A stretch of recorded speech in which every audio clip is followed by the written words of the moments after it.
Welcome to For the Love of Books, Bees Books Edition, a podcast by North Lanarkshire Libraries. Hello, this is Jenny and you're listening to Bees Books. And again, for a second time in a row, Pari is away on her adventures, but I have the lovely Mark here with us today. Hello, thank you for having me. You remember Mark from before, and what did you do before, Mark, when you were here? I've done, so far, the prompt was Things That Bring Us Joy, I think was the last one. So I've done The Crucible, of course, yes, a book about witches. And before that, I forgot. I've done James. Yes, you did. Yes, that's right, you did. You were well remembered. Yes. That was better than me. I remembered James. So our theme this time is Bookshop. Now, you have a bit of a cheat here, don't you, Mark? Yes, because I work in a bookshop, so I can pick anything I want. Yes, which is not fair at all. But then if the theme had been libraries, I would have been the same. Yeah. So there we go. So what books did you choose? So the first one I bought is... So this was an advanced reading copy, very special edition. Ooh. And I brought it the way I got it because this is how you package a book. Now, obviously, people listen can't see it, but you can see it, and it's double layered. It's phenomenal. And I actually wanted to keep it this way, but now I've read it, I think I will put it on the bookshelf. So there we are. So this book is called Coffin Moon. Oh, it is beautiful. Yeah, it's really nice, isn't it? Sprayed edges. But yeah, so this is a horror book by Keith Rosen. So Keith Rosen had recently, the last few years, done a duology, the Fever House duology. So this book is basically about Dwayne Minor, and he's a Vietnam vet. He lives with his wife and his niece, who they're taking care of because the niece's mother murdered her partner. Oh, right, okay. Not a good guy, so kind of might have deserved it. Okay. But so she stays with him. He runs a pub with his mother-in-law. Is it set now, or? It is set in 75. So it's set back then. So he's just back a few years from the war. He's, of course, suffering from PTSD. There's also something that's happened months before we join the story that his mother-in-law is keeping a secret for him. Ooh, for him? For him, yeah. Interesting. So she knows what's happened, but they obviously don't want his partner knowing. Right, okay. So basically the story starts him in a bar. A couple of bikers come in. They're not the usual clientele. It's usually like a smaller pub, locals, stuff like that. They come in quite aggressive. Then they come back, they start selling drugs. So he's not happy with this. He tells them to get out. Eventually, when he finds out, get out. So his mother-in-law is not happy with him because this was a deal she set up. Ooh. Yes, because her man is dying. Oh. He has cancer. And she's been promised a way out for him. Oh, what kind of way out? Well, okay. We're getting there. So basically, the big man visits. His name's Varney. Or Varley, I think it's Varney. I don't know. I'm going to go with Varney. It's probably Varley. But he visits, and he's not a nice man. He's quite scary. Okay. So Dwayne takes photos of him and the bikers, so he's got proof of who these people are, and he tells them, under no certain circumstances, will you be here? You'll be getting out. So Varney obviously is not happy with this. So Varney decides to get some revenge. Oh. Now, so becomes a revenge story in the second part. Right, okay. So Dwayne and his niece have to chase Varney because Varney has murdered Dwayne's family. Yeah. His mother-in-law included? Mother-in-law, father-in-law. Has died. And the wife. Well, yes, we'll find out the secret later. Because he'll come clean to his niece. But so we find out as well that Varney has had police reports from the 30s onwards. So this is 75. Okay. Yeah, he looks like a young man. Okay. I was wondering when we were going to get to the kind of slightly horror. So this is the horror. Yeah. Because at the moment it's just a kind of revenge adventure story. Yeah, so he's obviously a vampire. Okay, right, okay. Yeah, so he's a vampire. You said obviously then, is it? Well, just because, he's been living for years. Yeah, so he's a vampire. It's a very, very good bad guy. Okay. Yeah, very well set up. Dwayne's a great character. We're going through all his troubles. We feel that we get to know him through, we're always learning about him. Same with his niece. There is there's decisions made in the story that you don't quite think are going to come.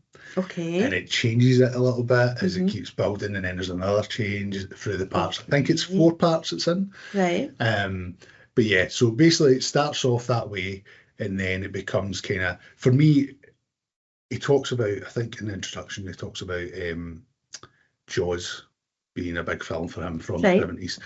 And I do feel the second part kind of turns at these 2 people chasing this monster with big teeth. Right, okay. Might not be in the water, might not be a shark, but chasing this big monster with big teeth, trying to kill possibly the unkillable.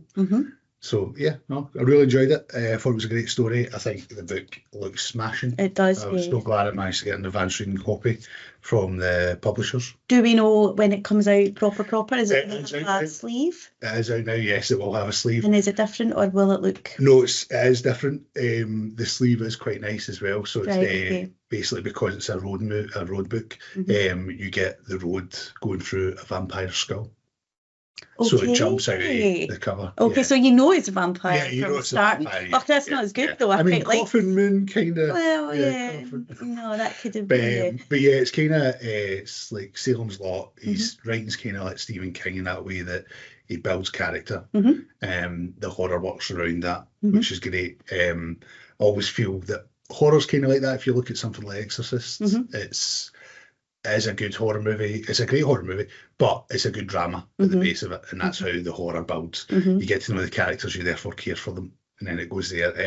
And movies wise, it reminds me of kind of Near Dark, which kind of has a bar scene with the vampires going nuts. And so are they all vampires? Are all the drug dealers vampires, or is it just? No, so it's just we learn about Varney that Varley. Oh my, I'm really bothered now. I can't remember exactly what it is. If you hear shuffling pages when I'm talking about my book, it might be trying to figure it out. So he has a secret. So it won't. There's lots of secrets. There is lots of secrets. No, I'm not going to tell you because it's part of the story. So, but no, he basically uses these people. So the vampires have assistants. I can't remember what they call them. So there's more than him, though.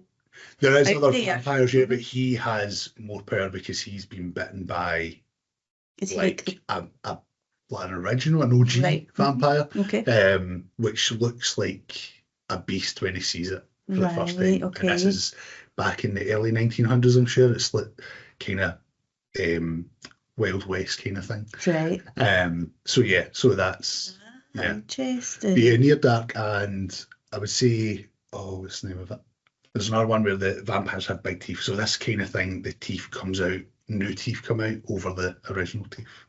Okay. Yeah, for the vampires. So it's like the full set as opposed to just the two. Right, okay. Oh, I've got visions of Wolverine now with his claws just like coming out of his hands every time. I think that's it. Yeah, I think something like that. Yeah. Oh, what interesting. But yeah, there's good little secrets in there. Secrets again, there we go. Yeah, good little twists. Things you can kind of, when it starts happening, you go, is this where we're going? I didn't think this is where we're going. But yeah, no, I really enjoyed it. Does it have a good ending?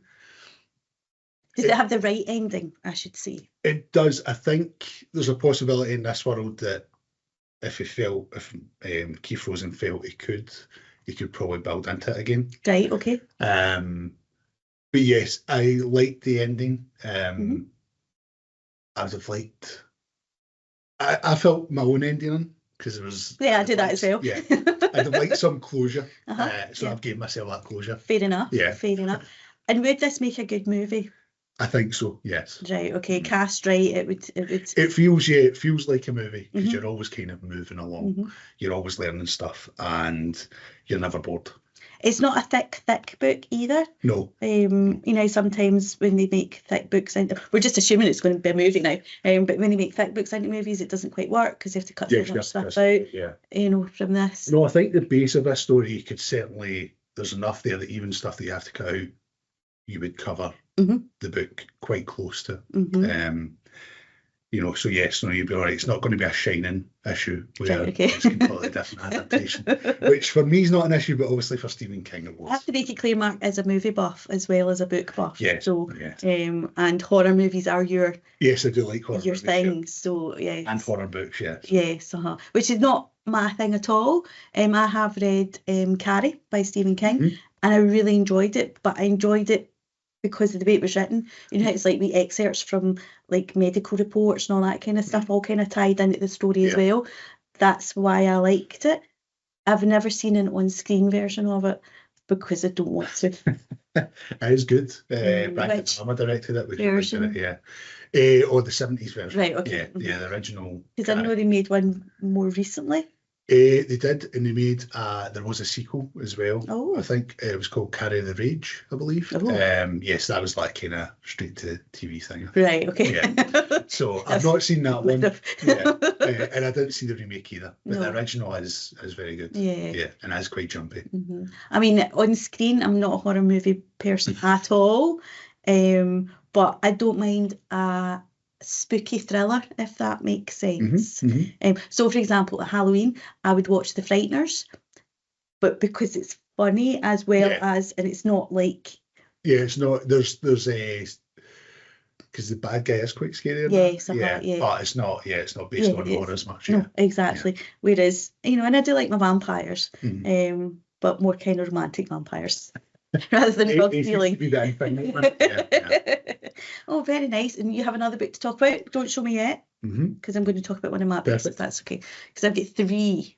Nice. Okay, and the first one is a tiny baby book. And I've chosen this because somebody in a bookshop had said somebody else in a bookshop had recommended it. Does that make sense? That makes sense, yeah. So I was the middleman, basically. Yes, you were. However, what I didn't realise, you probably did tell me, but I did not realise, is it's a tiny baby book. It's like a short story. And for those at home that can't see me waving it around, it's called The Dorset Cream Tea Mystery by Rachel McLean and Millie Ravensworth. And it's part of the Lyme Regis Women's Swimming Club. I feel as if, this is novella, I feel as if maybe there's like a more of a series, and this is like a baby book to kind of go alongside it. I think it does have a series, yeah. I did no research whatsoever. You had said, read this, and I read it. Give you a title. That was enough. Yeah, exactly. It was good. To me, it's like what I would think an author would do would be write the bones of a story and then make it into a novel by filling it out. Yeah. This is the bones. Right. And as a book to read on my lunch break, or if you were waiting for a bus or, that kind of thing, it was ideal. I'm not a short story fan, but there was enough in this to pique my interest that if there was chunkier stuff to come, I would definitely read them. Yeah. Absolutely my cup of tea. Cozy crime, basically, is what it is.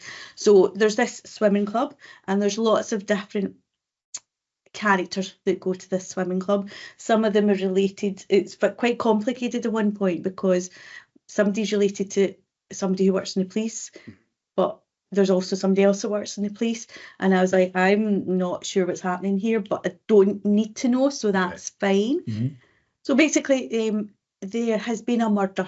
They find a body, the police find a body, and then we kind of cut to the swimming club, and one of them is a housekeeper. She cleans holiday cottages. She's just got this new contract, as far as I can tell, and she goes to clean these holiday cottages, and they're all the same, and they have these pictures on the wall of the Dorset way to have scones even, which I think, remembering, is jam then cream. Okay. No, I don't know. Anyway, so she goes into one of the cottages, and the picture on the wall, it's the other way around. It's cream then jam. And she realises that something's not quite right, because the day before, that was the same as the rest of the villages. So it turns out, basically, something's happened in one of the cottages, and the picture's got damaged, and somebody's replaced it, thinking it's like with like. But obviously she notices it's not the right way around.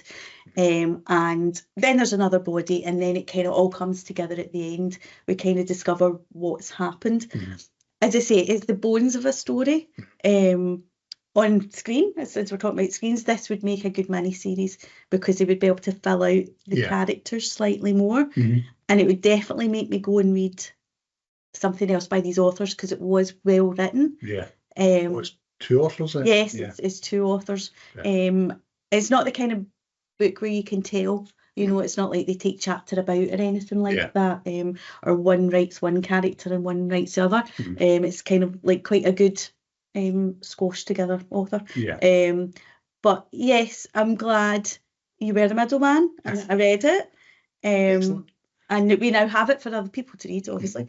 But I would like to see more, if you know what I mean, from the characters, because especially in the swimming club, you know, everybody was slightly different, and basically they kind of, I don't know, remember what it's called, cold water swimming. They kind of swim in rivers and wild swimming. Wild swimming, yes, thank you. I know that because I work in a bookshop. And books. It's a thing now, isn't it? Yeah, it's a thing, which I kind of like would like to try, but also no, because it's cold. It's very cold. Yes, and that's not for me. But the characters, you know, that meet up and they go and they have their coffee afterwards and things like that. I wanted to know more about, you know, that way, like the housekeeper, who I can't remember the name. I'm absolutely useless. At least even with your Varney or Varley, you had a vague memory of. No, can't remember.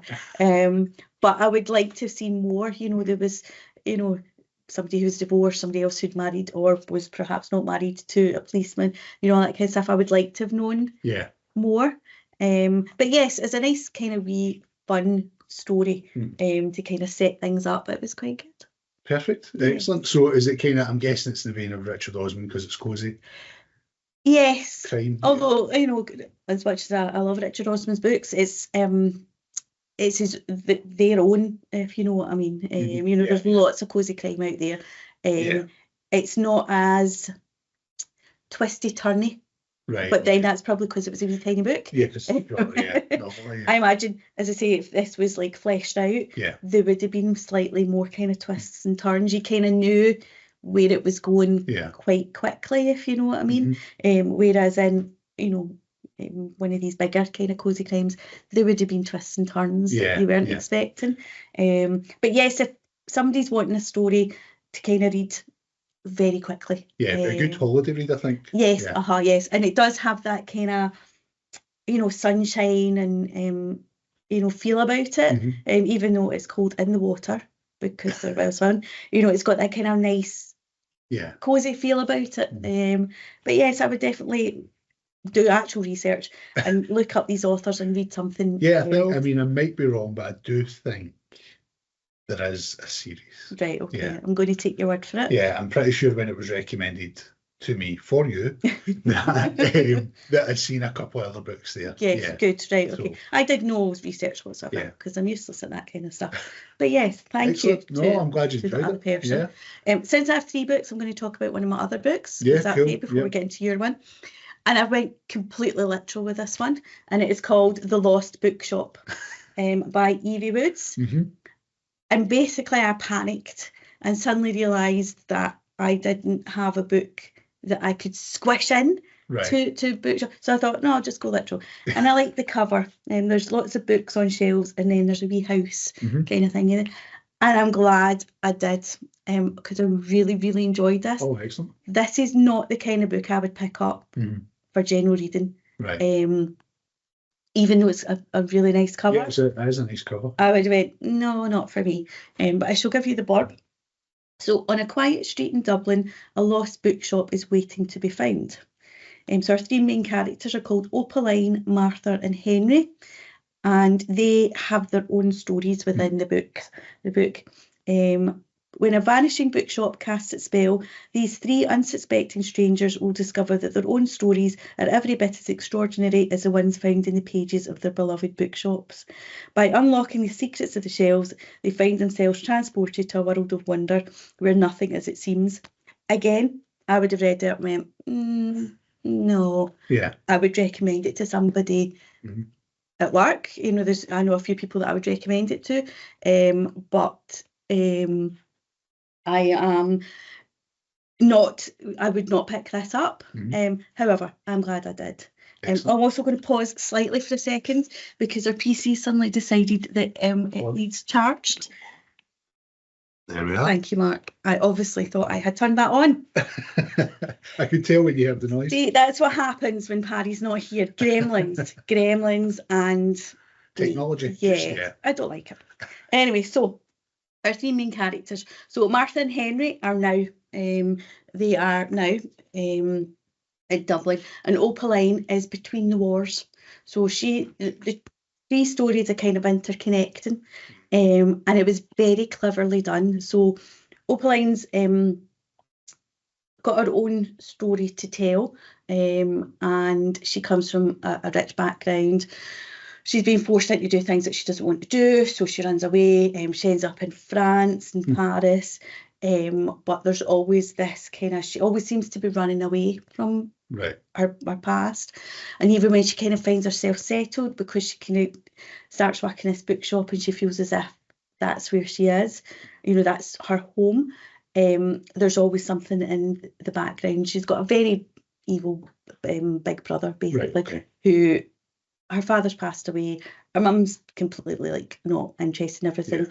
But to keep the family fortunes going and things like that, she's basically needs to be married into money. And she doesn't want that. She wants to live her own life. Obviously, in society that time, it was like that. Rich families, you were expected to do certain things. And she's a bit of a kind of wild card. So that's her story. While that's happening, we're learning about Martha, who both Martha and Henry's stories have echoes of Opaline, and that's what I really enjoyed. So Martha is also running away from something. Henry is looking for something. So it all kind of ties in. So Martha runs away from bad husband and ends up living in this house and becoming like a cross between a kind of caretaker, a carer for this older lady in this house. Part of the job is she gets accommodation and all that kind of stuff, and they slowly become friends, if you see what I mean.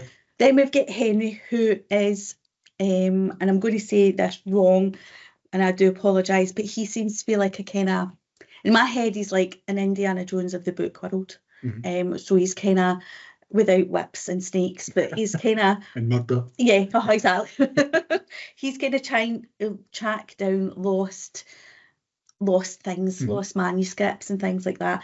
And he knows about this bookshop, but it's not there. So basically, the house that Martha's living in is beside this lot where this bookshop is supposed to be.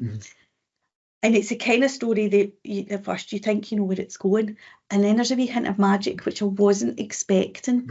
And there's just like when she's in her room, kind of, Martha's not into books and things like that. She's kind of been treated poorly, basically, and she's not had the best education. She's just kind of there, if you see what I mean. And now she's found another lease of life, so she starts visiting the library, she starts reading and things like that, and that's how she kind of bumps into Henry, sort of thing.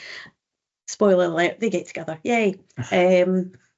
But there's stuff happens in the house, and like books are kind of pushed off shelves when and it's just like, and at first you just think, oh, it's an old house, and that kind of thing. But the house, and I don't want to give too much away, evolves. And Pari would love this because basically the house becomes a character in itself. So Martha's like asleep, and when she wakes up, all of a sudden there's part of a tree in her room, which has made a shelf for her to put books on.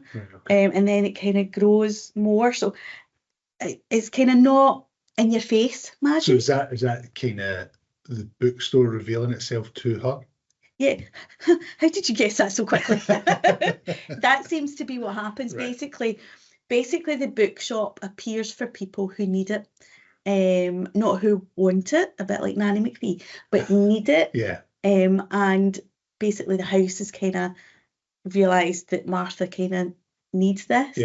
And the lady that lives in the house, I've forgotten completely the name of, who's a bit kind of eccentric and things like that. You know, she kind of set things up every now and again and works behind the scenes, and you're not sure if she kind of knows what the house is doing or not. You know, it's that kind of a thing.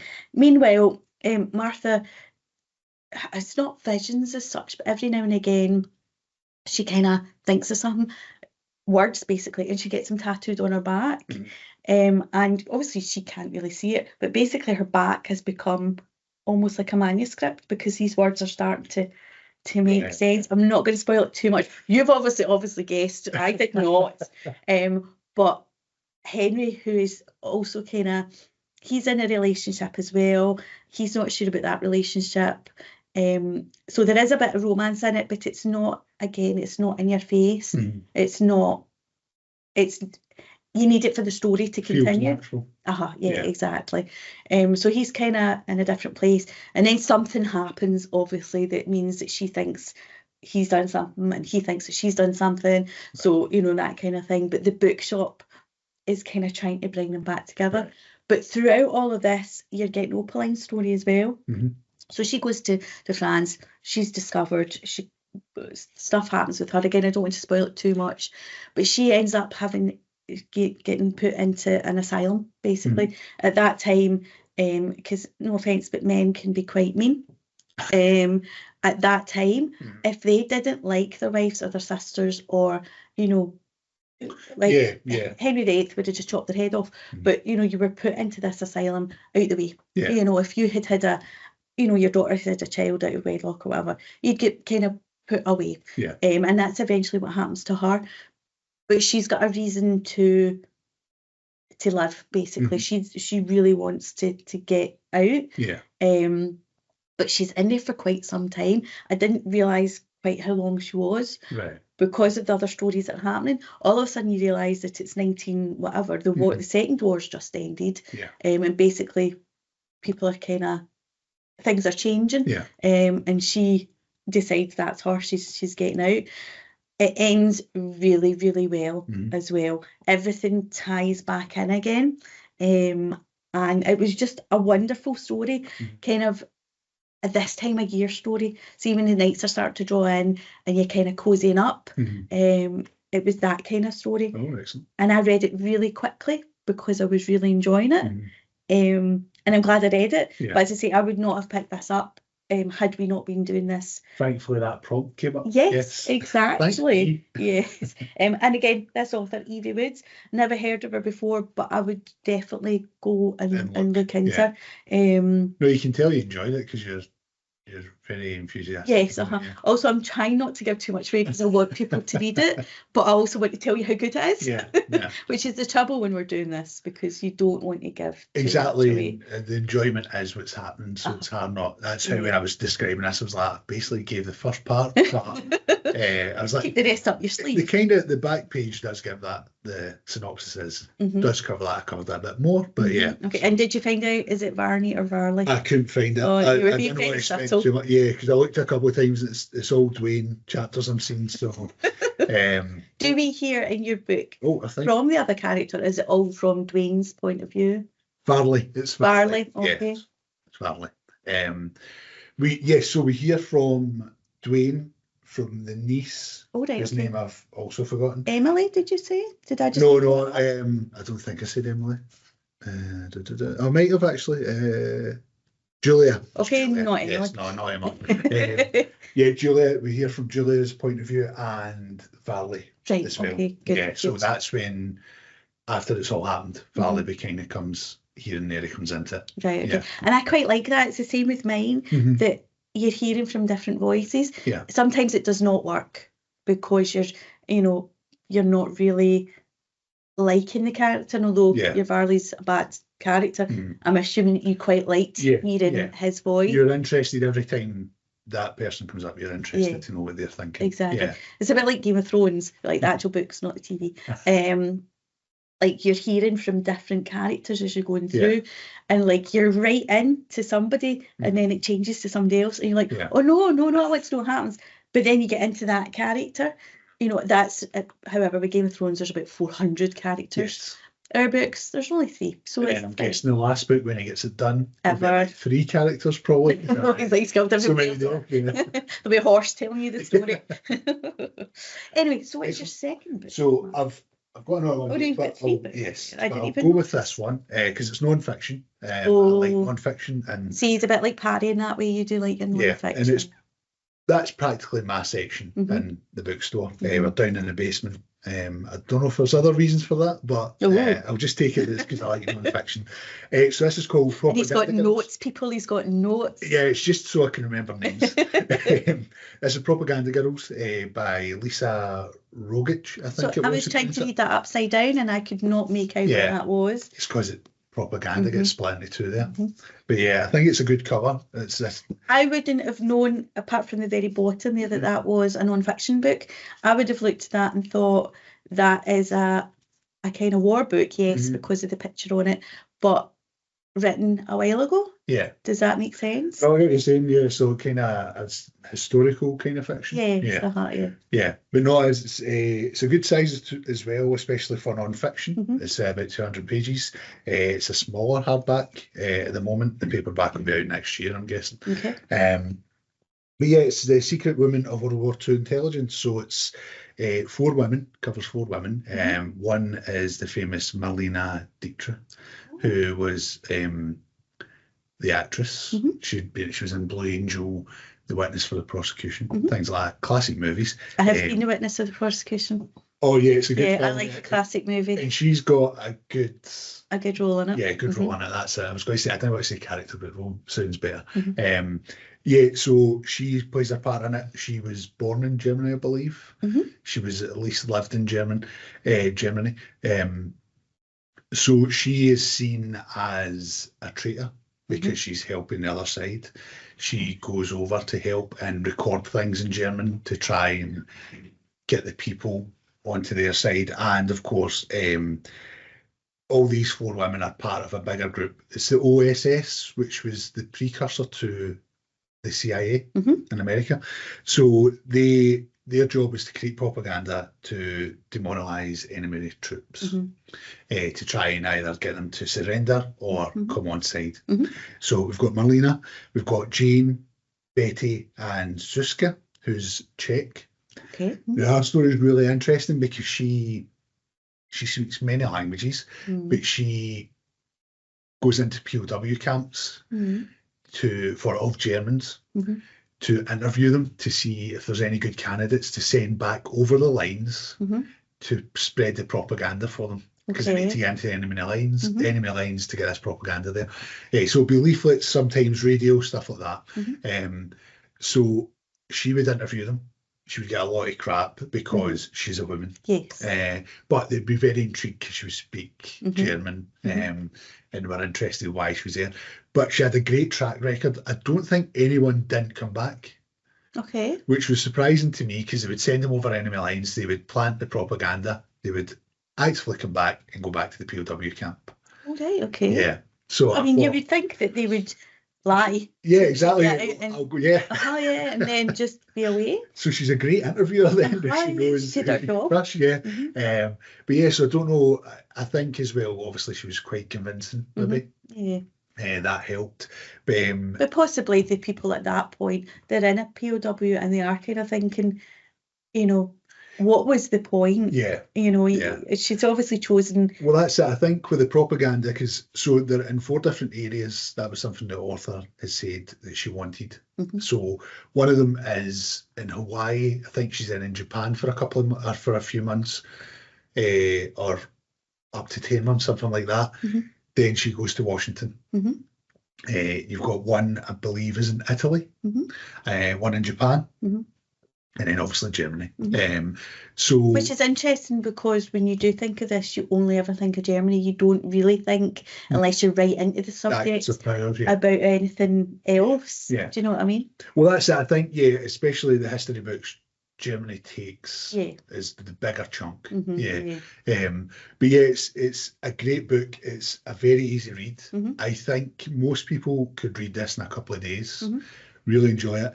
I unfortunately started it at one point but because I've got other things to do, other books to read, I do a book club for the my bookstore, a bookshop. I don't know why I'm American actually. All these American books I'm reading.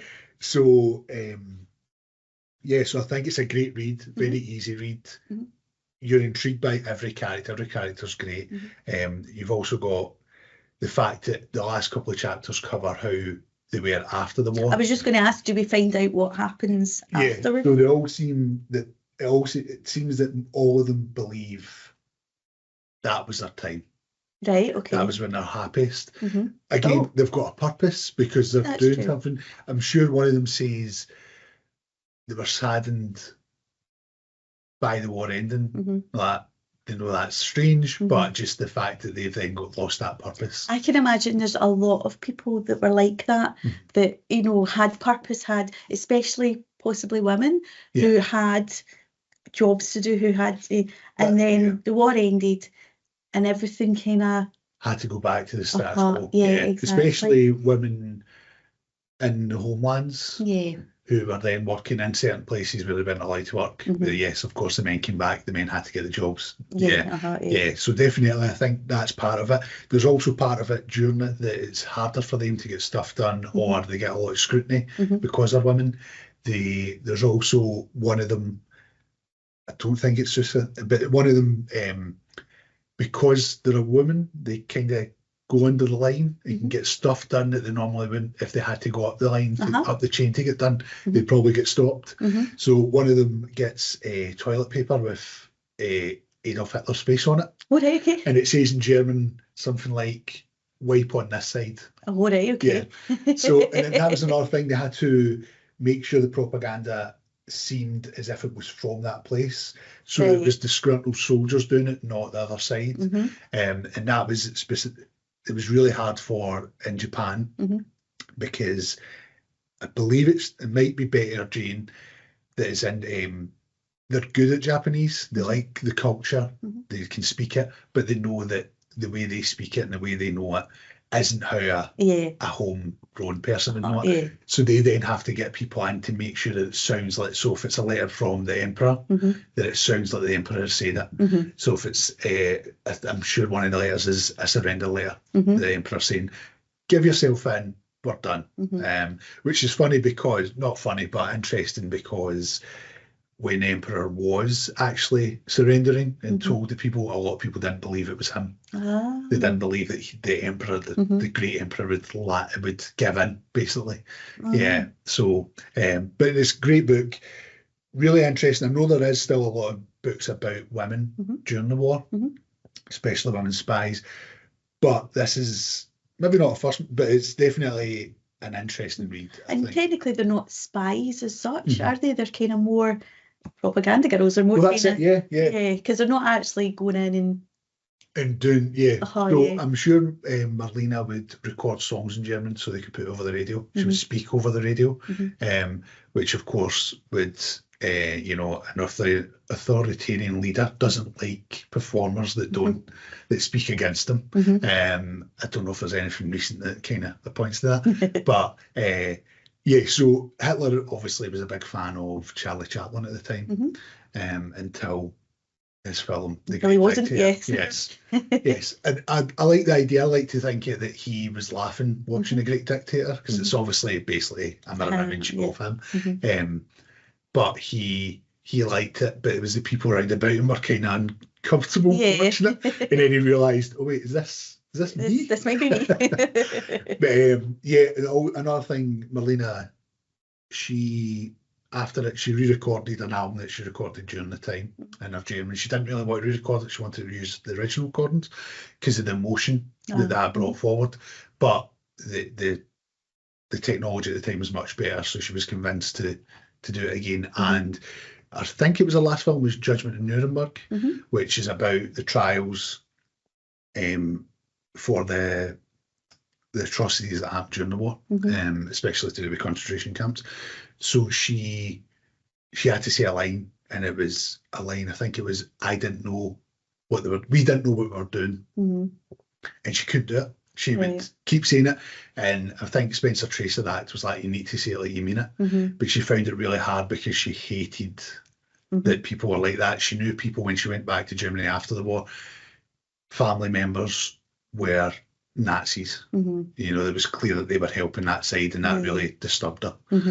So she got out of there when she could. But yeah, it's a great book, definitely. I would read this, and I will read it, mainly because it's small, but also I really enjoy, as you know, Golden Age crime, but I do enjoy things that are set around, like, at the actual war. And at the moment, Simon Scarrow has a really good series out. He was writing like ancient Rome, and he's came right up to date to the Second World War, and it's set in Germany, and it's in the police force, and it's really interesting because there was a lot of people who did just kind of go with the flow. You know, that way they weren't actually interested in the politics or whatever, but they knew if they wanted a job, they had to be seen to do that. And it made you realise that there were people who were not really interested, but were just caught up in the thing. And I find that really interesting. And I'd be interested to read this to see, you know, another kind of side of it, if that makes sense. And the fact that it's real as well, and we know some of the people, you know, that's interesting to me. That's the kind of non-fiction I would read. So yes. When you like this in the non-fiction field, I'm sure I'm thinking more recommendations for you. I'll not take any. Right. Do you want to speak about your so I'll try and do this quickly. So this is another advanced reading copy that I got from... These are the benefits of working in a bookshop. Well, that's it. Knowing where to go to find these things. Yeah, there's plenty of sites out there that you can find these in. If you're on social media, these companies offer them to other people. So Dead Ink Books done this one. Now I don't know if they're just a recent company, I've just recognised them recently anyway, the last couple of years, and they've got really nice covers. They all look like nice editions. I've got a couple of other books, I can't remember the names now, I was hoping to remember them. That was the other notes I was going to try and take. But yeah, they're really good books. So that's a short story book that's called North American Lake Monsters. Oh, monsters again. Yes. Natural monsters. Another horror. That's the thing. So it's Nathan Ballingrad, I think. Ballingrad, it's pronounced. Okay. But yeah, so it won the Shirley Jackson Award, which is a horror award. But yeah, this is really good. It's short stories. I really enjoyed them. I'm just going to see the chapter list here so I can talk about some of them. So it does have monsters, but they're kind of background to what's going on with the people in the stories. Right, okay. So again, similar to Coffee Moon, there's other stuff going on. And I know some people don't think that's horror per se, but that's where I think good horror comes from, is where we're seeing what's in the mind of the people and what other struggles they have that relate to what's happening. So you have one story where a man meets a woman that works in a cafe.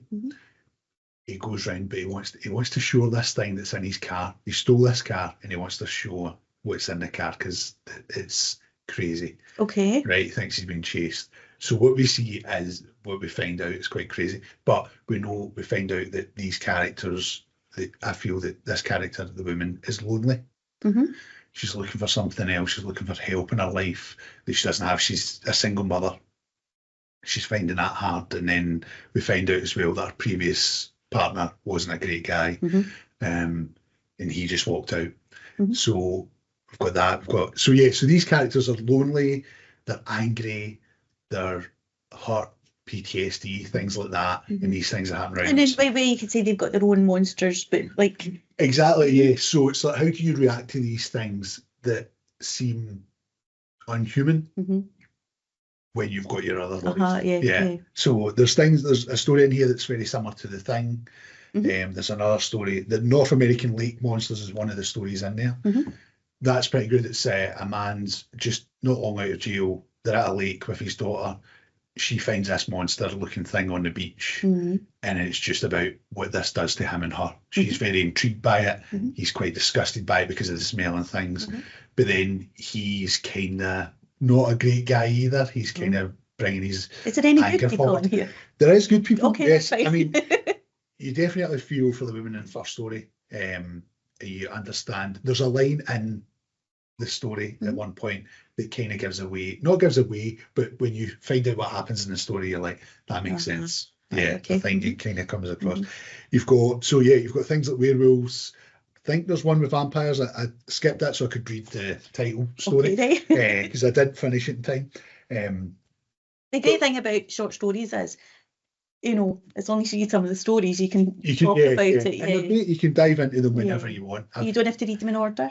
Exactly, yes. And when I've kind of started working in the bookstore or bookshop, when I work in the bookshop, I really try to read more short stories, because especially for horror, I think short stories really go well for horror. So a short film called Lights Out, which they made into a feature length. The short film's only 3 minutes. Oh. And it's perfect. It's really scary. It does what it needs to do. Woman's turns off the light, she sees a figure far away in the hallway, turns it on, nothing's there, turns it off, and then it kind of builds from there. Okay. Yeah, it's quite freaky. So one of the stories that I did really enjoy was called Wild Acre, which is has a werewolf, which is only in it for a small part, but it's about what this does to this man's mind when he sees this.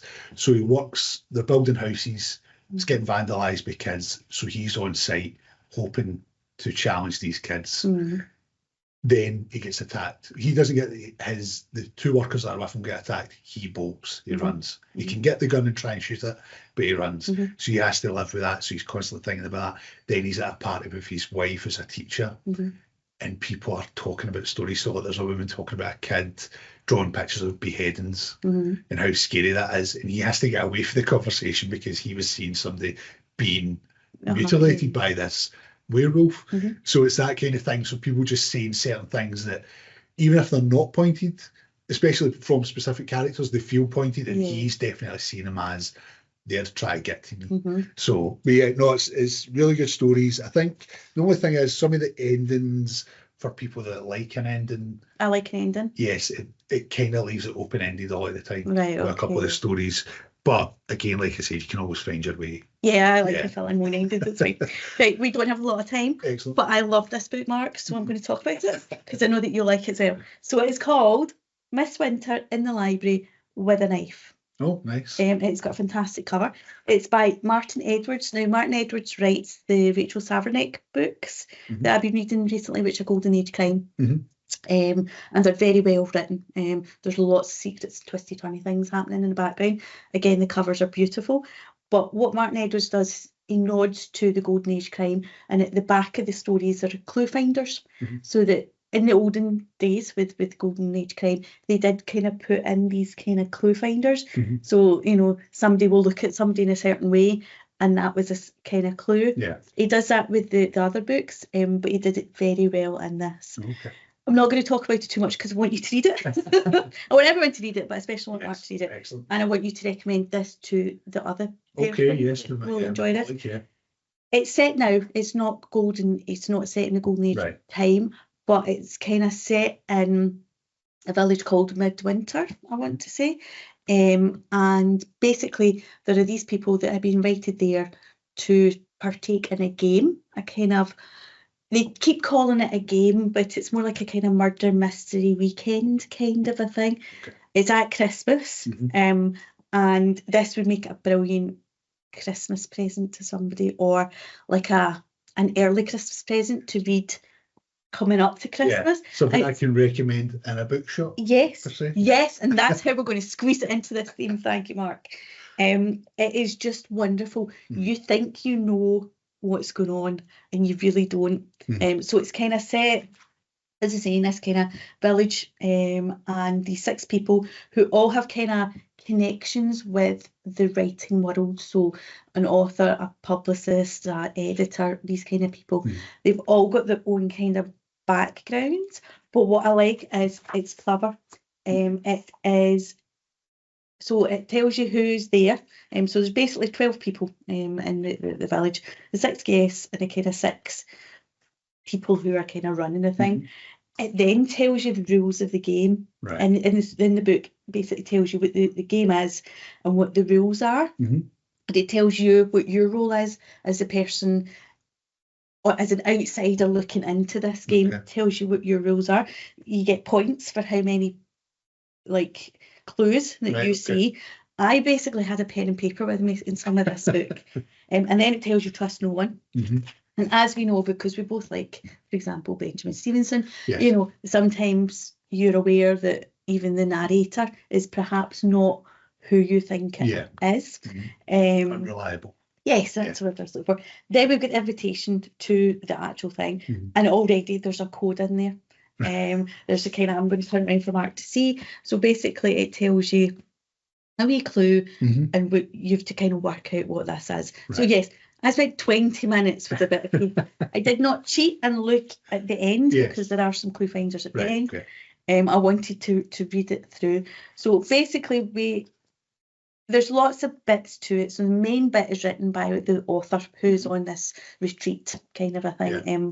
I want to say his name is, no, don't know who his name is. Harry. His name is Harry. He's a crime author. He's written a lot of books. He's not necessarily the greatest crime author in the world. His books are, the titles are all plays on like Christie's and Sayers and all that kind of stuff. So there is a list in here somewhere. So for example, we've got Murder Isn't Easy. And I think the original's called Murder Is Easy. Right. Okay. It's like that. So he's done that, and that was by accident, basically. The first book, because he's nodding towards these kind of things, and then it's kind of developed. So I think he's got like 25 books or something like that. Nice. We've got Elephants Can't Forget, Elephants Never Forget, all that kind of thing. And although I don't think the stories themselves inside are the same as what they're nodding to, there's still a nod there. Anyway, so he's written quite a lot of books. He's there. He's not quite sure why he's been invited, because it seems that everybody else has a background. Everybody else has kind of had something recently that's meant they've been shunned by others in their kind of world or things like that. So that's the only thing that connects them. They're not connected out with it. No, they don't really know each other sociably. Like, so for example, one of them has maybe been approached by one of them to do something. One of them's a podcaster and wants to write a book about the podcast and all these kinds of things. So basically, as you're reading it, you're hearing from different people, but mainly it's from the author. But then we also hear from the trust. The trust is the people who work for this kind of retreat. And at one point we do hear from one of the other guests called Poppy, who again we're not quite sure of. And she basically says in her very first journal entry, I might not be writing the truth here. So you're like, what do I do with that? And it's just very, very clever. He's taken a lot of time to kind of build this up. And I love that there's all these different bits to it. The good thing is everything with the clue in it has a kind of border around the outside of the page. So it's like this bit here is the website for the retreat, and it's telling you a bit about what the retreat does. But you know that in there somewhere there's possibly a clue to Lambs. So the story isn't about the game, which is called Miss Winter in the Library with a Knife. There is no library in this village. There's no... It's one of these villages that back in the day was made by these people who had lots of money and thought it would be a good idea to provide housing for people. There's a mine nearby, and you know, there is a special name for it, and I can't remember what it's called. I'm not sure, sorry. It'll come to me. But it's one of these, and it's just kind of developed over time. Perfect. Very, very clever. And as I say, I was sitting with a bit of paper, writing things down, and like this page here, I haven't opened. It's a list of the books in order, not in alphabetical order, but in like publishing order kind of a thing. There's clues in there. Some of the letters and the titles of the books are kind of bold. And you know, it's that kind of thing. People start dying basically, but the game continues. You know, it's all this. It's all this. No, but they'll want us to continue. They'll want us to go on. They just died, you know, falling over in the snow, because apparently it's like the worst snow for 25 years. I mean, we as the reader are kind of like, really? That? But they're all like, oh no, the game needs to go on. There's, you know, a prize at the end of this, etc., etc. And then somebody else dies, and it's like, no, we will carry on. We will carry on.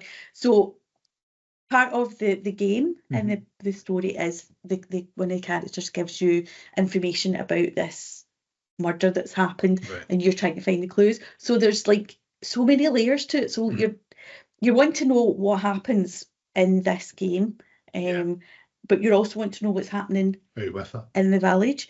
There's so much going on, and I absolutely adored it. And I'm going to stop gushing about it. So could you solve it if you miss certain clues? Do you think you could? I didn't read it. I wanted to solve the game. Yes. But the actual story, I don't like figuring out who done it. Okay. Do you know what I mean? I like having an idea, and it changes about 12 times during the story. But I'm disappointed if I'm right. I'd rather it was a complete surprise. Yeah. So for the story itself, I was just reading it. But the game, I wanted to know what happened. Yeah. I wanted to get it before they got it. Get playing. Yes, I was like, yes, you must carry on, keep going. That is a good thing about fiction. Because in real life, that game would be stopped. No, exactly. Go home. But Well, see, this is the thing. So it's the biggest snowstorm of 100 years. Oh yeah. In the middle of this like place. So the snow is up to like their windows, and there's no reception to contact the police and things like that. Everybody's had their mobile phone taken off them at the beginning. So it is basically you're completely cut off from everything, which is a nod, I think, to a lot of kind of golden age crime where it's set in a house, and you know there's no telephones at that point, so they have to walk to the village to find it. You know, it's that kind of a thing. It reminds me. It sounds a bit like And They Were None by Christine Mixon with Mouse Trap. Yes, it's that kind of. There's a load of it in there, and you can see Martin Edwards, the author, loves all that. Like, it's totally, even in the Rachel books, he very much loves all that kind of clues and that kind of nod to the golden age crime. He's just made it now, but for you and me, it's very much a Benjamin Stevenson style. Yes, yeah. Kind of. Even when you're saying about being the location being in snow, being stuck. It reminds me of the first one. Which is everyone in my family has killed someone. Well done. I couldn't remember that either. But I hope that this is a standalone novel. I don't think there's going to be. I mean, it's not Game of Thrones. He didn't kill everybody off, but I don't think it's going to be more. But I hope he writes something else in this theme. I could picture him taking Harry to another place and doing something. But yeah, I just absolutely loved it.